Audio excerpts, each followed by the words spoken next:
जो हम लोगों का ये चैप्टर चल रहा था तत्पुरुष समास। इस तत्पुरुष समास की सारी व्याख्या हम लोग कर लिए हैं। आज तत्पुरुष समास की पहला जो चैप्टर है वो कर्मधारय समास। इसको मेरे बच्चों द्वितीया तत्पुरुष के नाम से भी जानते हैं। द्वितीया तत्पुरुष, क्योंकि हिंदी में जिसे हम कारक कहते हैं उसे संस्कृत में विभक्ति कहा जाता है। हिंदी में जिसको हम कारक कहते हैं वह संस्कृत में विभक्ति कहलाता है। तो कारक में जो कर्म कारक है संस्कृत में उसको द्वितीया विभक्ति बोलते हैं, जिस कारण से कि हम कर्मधारय समास को द्वितीया तत्पुरुष समास के नाम से जानते हैं। ठीक है ना, इसको हम द्वितीया तत्पुरुष समास, ये दूसरा नाम है इसका। कभी कभी सवाल आता है मेरे बच्चों कि कर्मधारय तत्पुरुष को और किस नाम से जानते हैं। सवाल आता है कि कर्मधारय तत्पुरुष को और किस नाम से जानते हैं, तो उसका आंसर होगा मेरे बच्चों कि कर्मधारय को द्वितीया तत्पुरुष समास के नाम से भी जानते हैं। ठीक है, अब इसके लक्षण पर आते हैं। तो कहता है कि जिस समास में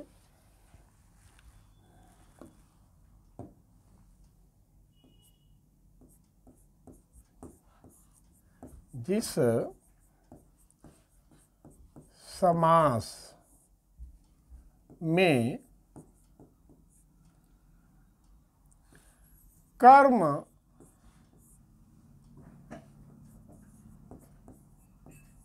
कारक का परसर्ग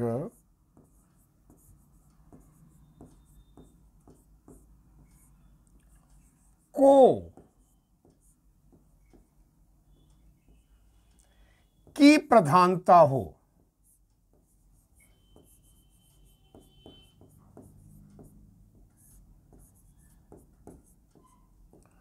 उस पद को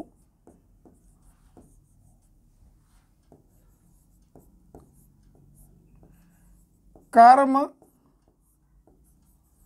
तत्पुरुष समास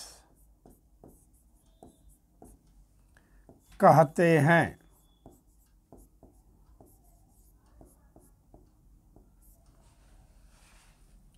जिस समास में कर्म कारक का परसर्ग को की प्रधानता हो उस पद को कर्म तत्पुरुष समास कहते हैं। जैसे यहाँ हम आपको उदाहरण देना शुरू कर रहे हैं।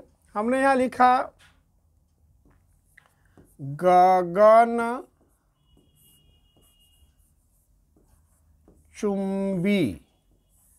इसका मीनिंग क्या होगा? गगन को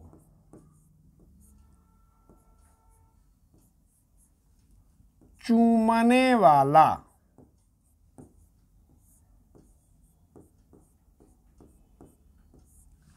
को की प्रधानता हो गई, विग्रह को देख रहे हैं। इसी तरह से अगर हमने यहां लिखा मान मोहन, मनमोहन, तो इसका हिंदी क्या होगा? ये होगा मन को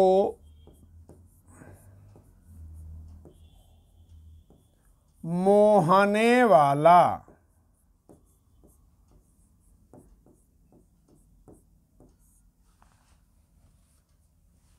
इसी तरह से आगे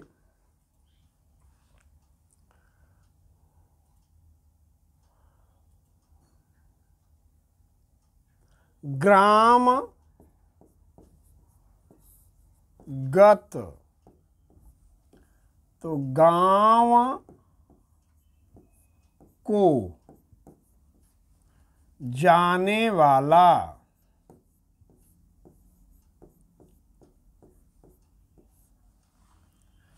गो बधिक,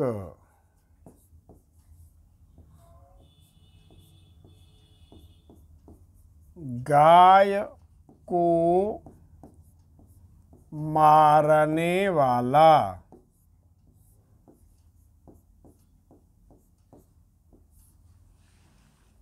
ठीक।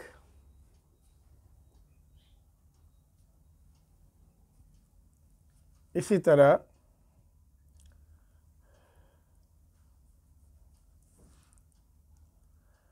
शाकाहारी,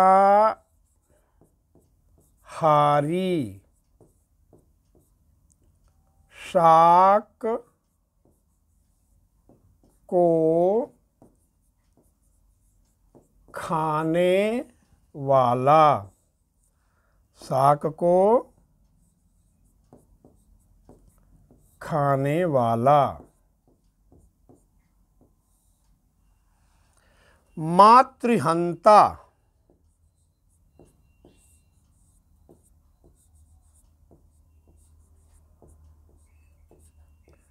माता को मारने वाला। अब देखो गुरु, हर जगह वाला वाला वाला आ रहा है, यानी ये एक तरह से कर्ता बना दे रहा है। लेकिन हमको देखना है इनके मीनिंग्स को, इनके मीनिंग्स क्या कहते हैं। तो ध्यान से देखिए कि हर एक में जब विग्रह कर रहा हूं मैं, तो को की प्रधानता आपको दिख रही होगी। यही को की प्रधानता इसे द्वितीया तत्पुरुष समास या कर्मधारय तत्पुरुष समास बना रहा है, ठीक। तो जिस सामासिक पदों के मध्य को परसर्ग की प्रधानता हो, कर्म की प्रधानता हो, कर्म के परसर्ग की प्रधानता हो, इस परसर्ग को लगा देने से विग्रह हो रहा हो और लोप कर देने से समास हो जा रहा हो, यदि इस प्रक्रिया का कोई पद या शब्द आपको मिल रहा है, तो वह शब्द किसका होगा? तो वह होगा आपका कर्मधारय समास का। ये कर्मधारय के लक्षण हैं जो आपके सामने मैंने प्रस्तुत किया है, इसे आप देख सकते हैं। को लगा दिए, विग्रह हो गया, को हटा दिए, समास हो गया। अब इसमें एक शब्द आता है क्या? मातृहंता। ये मातृहंता जो है ये बहुब्रीही बन जाएगा।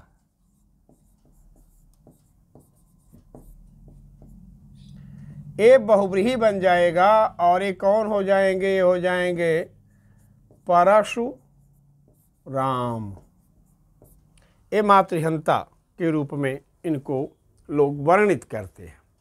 हालांकि ये जो उपाधि है पता नहीं कब और कैसे आई,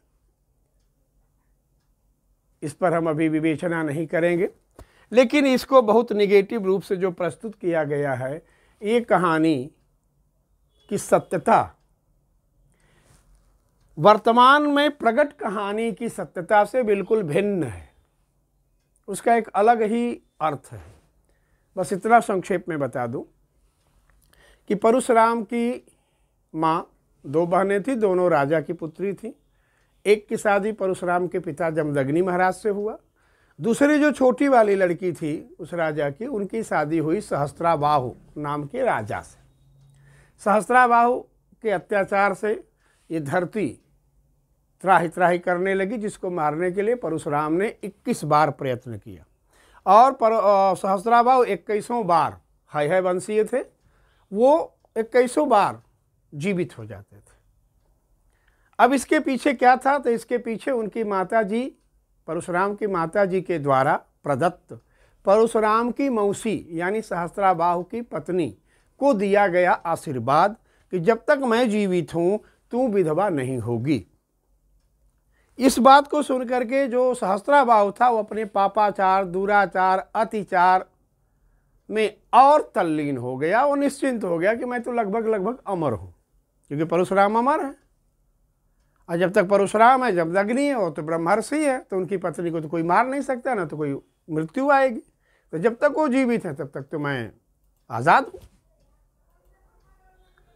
इस चक्कर में उसका पापाचार बढ़ते गए। उस पापाचार को शमित करने के लिए एक जो उपाय निकाला गया, क्योंकि जैसा कि उनकी माता का वचन था, वृथा न हो ही देव ऋषिवाणी, देवताओं और ऋषियों की वाणी वृथा नहीं होती थी।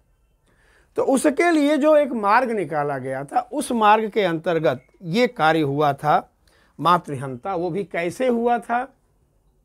क्योंकि जब तक माता जी उनकी जीवित रहती, सहस्त्रबाहु जीवित होता। तो परशुराम के पिता परशुराम के गुरु थे देवताओं के द्वारा। जब पिता ने अपने गुरुता का दक्षिणा के रूप में परशुराम से उनकी माता का शीश मांग लिया, क्योंकि वो देख रहे हैं कि मेरा पुत्र अपने मातृमोह में है। जब तक मातृमोह में रहेगा तब तक सहस्त्राबाहु धरती पर अत्याचार करेगा। अरबों खरबों के संख्या में जो चराचर के जीव हैं वो त्रस्त हो रहे हैं। अतः लोकहित के लिए परशुराम के पिता, जो परशुराम के गुरु थे, गुरुदक्षिणा के रूप में अपने पुत्र से उनकी माता का शीश मांगे। तो इसके पीछे एक अलग ही कहानी है, लेकिन उसको किसी और रूप में प्रस्तुत कर दिया गया है। क्योंकि जब छापा खाना हमारे देश में आया तो हमारा देश गुलाम था। जो पांडुलिपियाँ थीं उनको 100-100 रुपये पर खरीद करके लोगों ने जला डाला। सारे के सारे हमारे साहित्य, दर्शन, शास्त्र को लगभग अविश्वसनीय और विवादित बनाने का भरपूर भरजोर कोशिश हुआ। उसके बाद उसे छापा गया। जो छापा गया वही आज समाज में वितरित हुआ है और समाज उसी को पढ़ करके एक अलग ढंग की कहानी बनाता है। उसके बाद कुछ भिन्न भिन्न मतावलंबी, भिन्न भिन्न विचारधाराओं के लोगों ने उसका और छिद्रान्वेषण, यानी अगर ठेठ भाषा में कहे कि अधिक से अधिक उसे छिछा लेदर कर डाला, जो कि सत्य अलग है। चूँकि हम लोग यहाँ पर व्याकरण पढ़ने आए हैं, एक जो प्रसंग आया है, इस नाते हम इस चीज़ को यहाँ पर प्रस्तुत कर दे रहे हैं। और साथ में एक आग्रह भी करेंगे मेरे बच्चों कि अगर आप शिक्षित हैं तो किसी के कहे और सुने पर मत जाइए। स्वयं सत्य का परीक्षण कीजिए और यदि सत्य उचित है तो अपनाइए, अनुचित है तो त्याग दीजिए। पर किसी के कथन या कहने मात्र को लेकर के उसे आप अपने मस्तिष्क का प्रमाण मत मानिए। क्योंकि कभी कभी होता है ना कि आंखों देखी भी झूठ हो जाता है। तो यहाँ तो कानों सुनी बात हो गई यार। इसकी सत्यता कितनी प्रमाणित है। तो अगर आप शिक्षित हैं तो अपने सत्य का परीक्षण स्वयं करें। उचित हो तो अपनाइए उसको, अनुचित हो तो त्याग दीजिए। विवाद में जाने की कोई आवश्यकता नहीं है। अब आगे चलते हैं मेरे बच्चों इसी तत्पुरुष समास के साथ। अब हम दूसरे फैक्टर पर आते हैं, ठीक है, जो है हमारा कर्म तत्पुरुष। अब तत्पुरुष समास का ये दूसरा है करण तत्पुरुष। इस करण तत्पुरुष को हम तृतीया तत्पुरुष के नाम से जानते हैं। तृतीया तत्पुरुष, ठीक है। तृतीया तत्पुरुष या करण तत्पुरुष का परसर्गीय चिन्ह जो है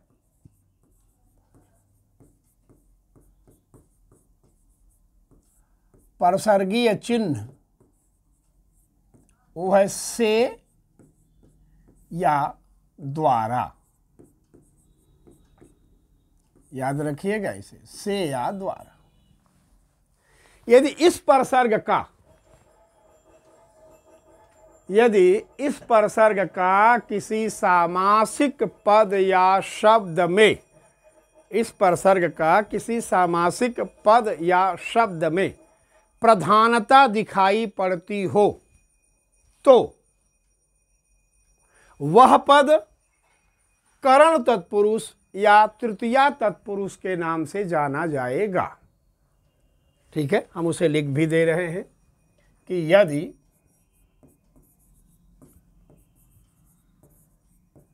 किसी सामासिक पद या शब्द में करण कारक का परसर्ग क्या है, तो से या द्वारा। यदि किसी सामासिक पद या शब्द में करण कारक का परसर्ग से या द्वारा की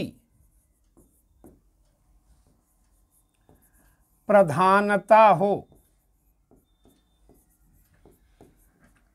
तो उसे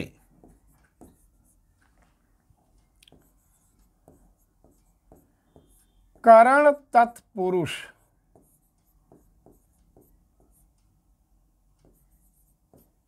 का पद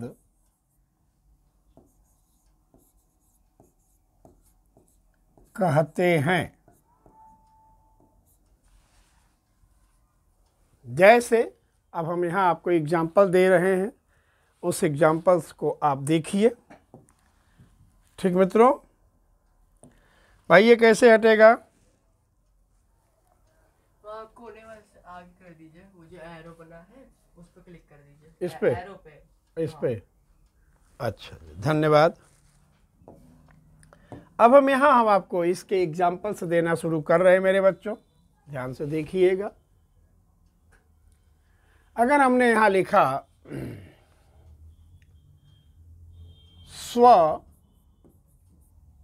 स्वचालित, तो क्या हो गया?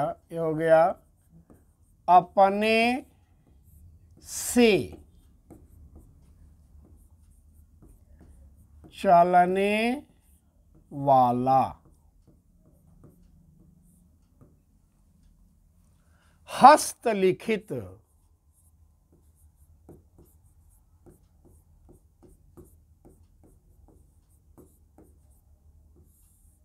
मीनिंग क्या हो गया? हाथ से या द्वारा लिखा गया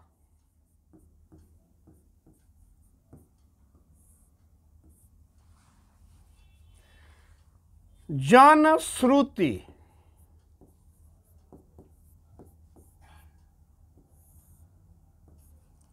लोगों द्वारा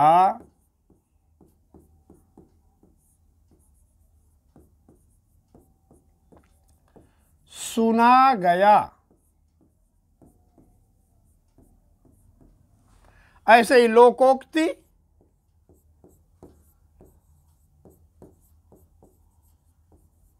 लोकोक्ति लोगों द्वारा कहा गया। पदचालित,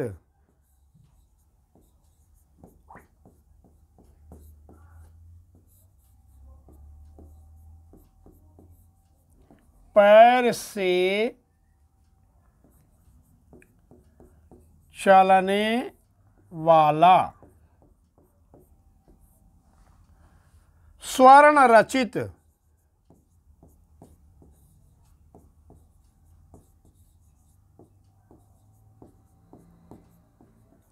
सोने से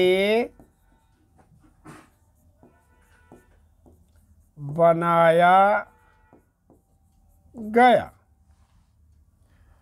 अब इसमें एक बहुव्रीहि भी दिखा दें। हमने यहाँ लिखा स्वयं भू, स्वयं भू। इस म को अनुस्वार भी बना सकते हैं और इसको ऐसे लिख सकते हैं स्वयं भू। स्वयं भू यानी अपने से प्रकट होने वाला।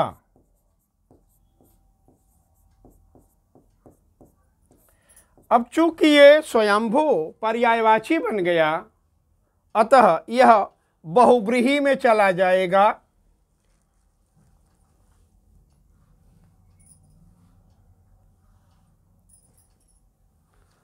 अतः यह बहुव्रीहि में चला जाएगा। और कौन होगा बहुव्रीहि में? तो स्वयंभू यानी शिव।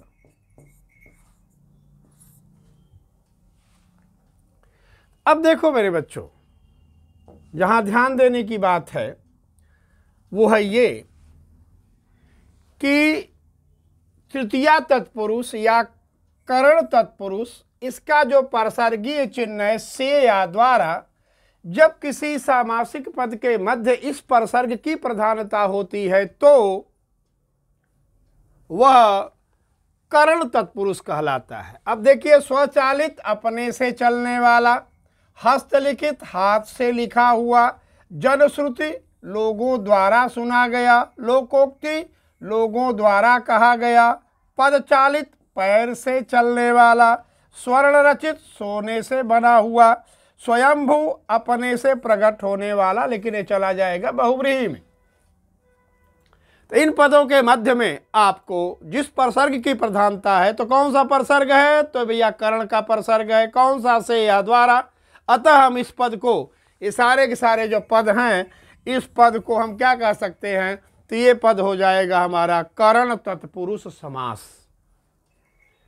तो दो समास आपके सामने आए मेरे बच्चों। हर समास का बहुव्रीहि हम आपको देते जा रहे हैं, उसको नोट कर लीजिएगा। अब अगला जो समास है, अगले वीडियो में फिर हम आपके सामने प्रस्तुत होंगे। तब तक के लिए बहुत बहुत धन्यवाद मेरे बच्चों।